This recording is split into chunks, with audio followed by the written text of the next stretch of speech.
Hello and welcome to Man's Model Moments.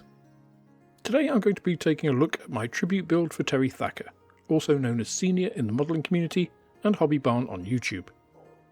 I didn't know Terry personally, and unfortunately only became aware of him just before he passed away, and it was by way of that event that I was introduced to some of the community that he was so beloved by. It's because of the reputation of the man from that community that I became involved, firstly by making sure people in the UK could get a hold of the tribute decals made by STS Decals in the US, and secondly by making an appropriate kit as part of the tribute build. If you're interested in getting involved in that too, I'll link Got Fuel's channel in the video description, since Brian there was instrumental in my involvement here and in setting up the group build. Terry was born in 1956 and his modelling career started in 1962, and he had a catchphrase of sniffing glue since '62. He was interested in all sorts of modelling, but particularly cars. American cars, obviously. Now, I'm not really a car modeller at heart, and American cars of the late 1950s and early 1960s are possibly some of the most hideous creations in the world to my Gen X European eyes, so I initially thought it was going to be tough to select a subject for this build. Then after a bit of research, I found the Corvair Monza GT concept car from 1962. This one-of-a-kind concept looked a lot like my favourite American car, the Stingray, but predated it. It was cool, way beyond its time. In fact, its styling would be instrumental in both the Mako Shark and the Stingray, so I knew that this was the car I'd like to make for this build, if of course there was a model of it. Interestingly, this car still exists today in GM's Heritage Collection and does come out for special occasions. A quick search of Scalemates revealed that there was indeed a model of this car, ironically from a Japanese company called Eidai, that had long since folded, though the tooling was made in 1969, the same year I was born, so again it had another connection in there. The tool was also sold by a couple of American brands, AHM, who also sold model trains, and Entex, who sold models and electronic games. All of these companies no longer existed, so I knew eBay would be the source if I was going to find anything available. Scouring eBay did turn up several boxings of the kit, most of which had pretty high prices and were either located in the US or Japan. Not surprising, but the shipping costs would be high. Which is where John Alec of John Alec Scale Modelling stepped in, who very kindly arranged to ship both this kit and the STS decals over to me, making this whole project possible. Do check out John's channel if you haven't already. He's got some lovely builds on there and his choices are pretty diverse and interesting. So that brings us to today, and opening this Entex boxing of this unique tooling of an interesting and unique vehicle that I think pays homage to Senior whilst reflecting my personality a little bit in there too. It's a top opening box that has scant information on the sides, mainly repeated pictures of the box art, logo and basic information on the kit. Inside we have a single bag holding everything except the instructions, including the transparency and the decals. Speaking of decals, we also have the Senior Tribute decals made by STS. I only have a couple of these left in stock, by the way, if you're looking to get these in the UK. Under a small note from the seller are the instructions, which we'll take a look at next.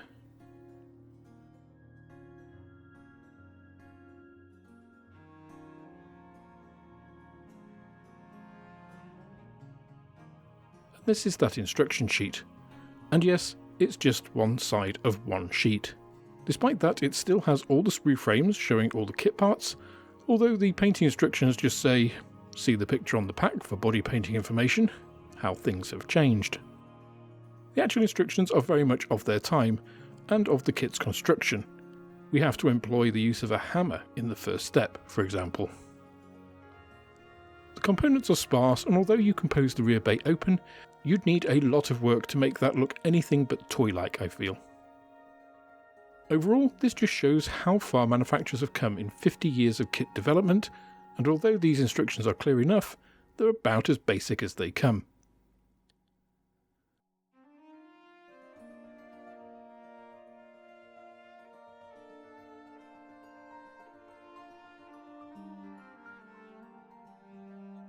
The decal sheet that comes with the Entex boxing is small and has not fared well with the passage of time. The carrier film has yellowed horribly, as can be seen in any of the areas that are supposed to be clear. Of course, I'm going to be using the Terry Thacker tribute decals, so this isn't really an issue for me. A comparison of the two really shows the difference here.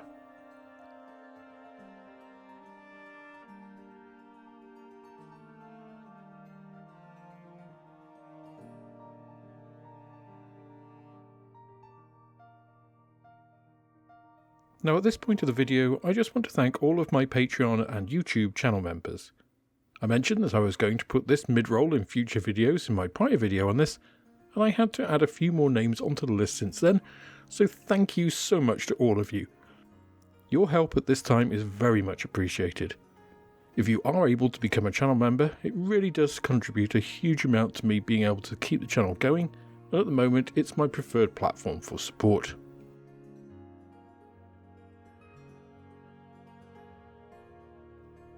So let's get this bag open and see what's inside.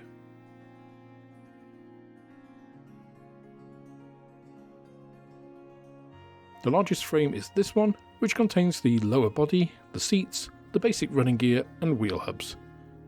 It also has all the remaining internal pieces and the engine, but this is just a single piece like you'd have in a dinky or Hot Wheels car.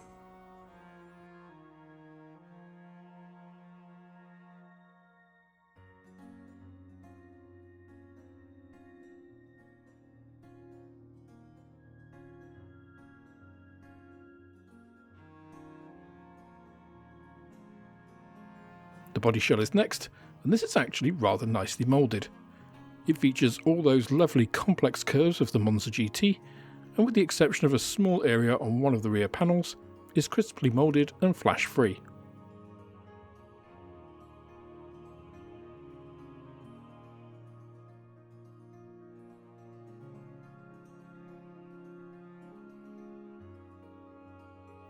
The panel lines are also very nicely and delicately engraved, surprisingly so for a kit of its age, and it just shows how good Japanese companies were even back in the late 1960s.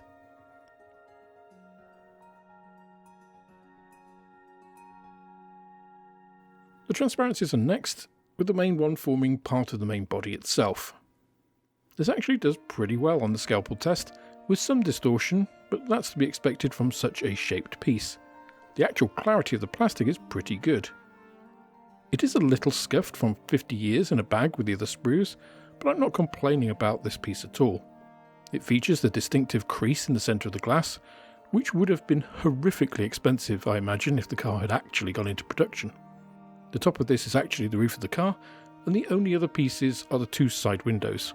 No lights in here. There does appear to be a small moulding mark on the inside, but hopefully I can polish that out without too many issues. The tyres and other pieces are bagged separately, with the tyres being made from a slightly hard rubber. We'll take a closer look at all these components out of this bag in a minute when we get to the close-ups.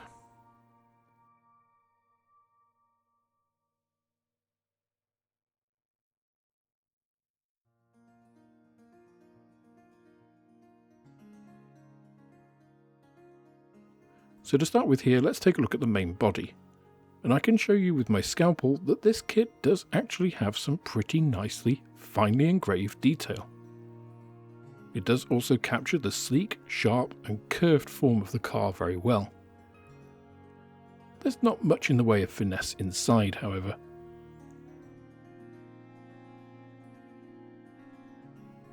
The rear shows the finely cast rear louvers, and overall the shell is quite good.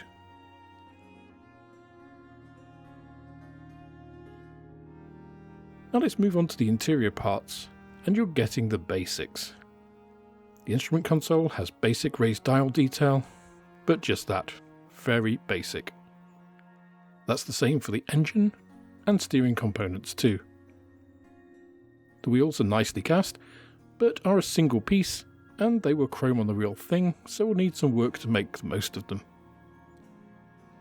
The front seat piece is again pretty basic, but not as much as what passes for suspension pieces.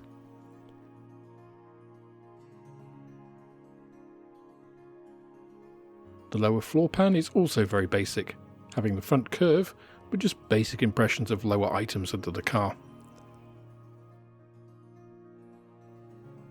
here's that one-piece windshield and roof piece. You can see it does have something of a casting anomaly here, but it's not too bad. The piece is actually surprisingly thin and clear for its time, not too far away from modern standards.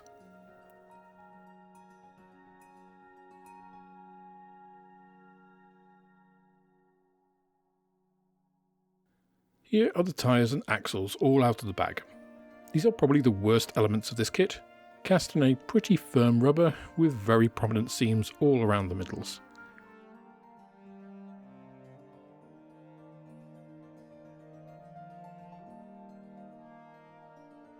You can see how bad they are as I can trim slices off this without even trying to get close to the surface.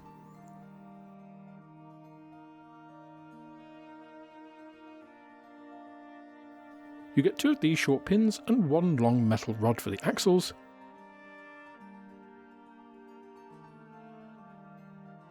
and these pieces for the front wheels to fit onto.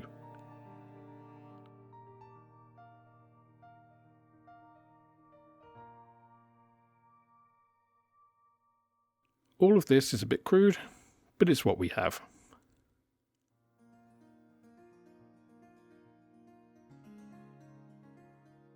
Overall, I'm very pleased that I managed to get hold of this kit. It ties into Terry's tribute build well, it has a connection to me too, and I really like the way that this has brought together modelers who didn't know each other before, with wide and varied interests, and it just goes to show that just because you don't have identical interests, you can't share a group build and enjoy modelling with new friends. I'm really grateful to Brian at Got Fuel and to John Alec of John Alec Scale Modelling for making all of this possible and helping me out all along the way. From what I've learned of Senior, he would have very much approved of everyone coming together this way and sharing their builds, and I'm happy to have been, and to be, a part of it all. Now I just need to polish my car making skills and get on with building this one. That's all for this instalment of Man's Model Moments. If you enjoyed the video, please click the like button, subscribe to the channel for more like it, and share this video with others you think would also enjoy it. You can also follow me on Instagram, Twitter and Facebook, and if you're feeling generous then I also have a Patreon, which is absolutely the best way of helping me to grow the channel and produce more content like this. With that, I hope you have plenty of modelling moments of your own, and I look forward to welcoming you on the next video.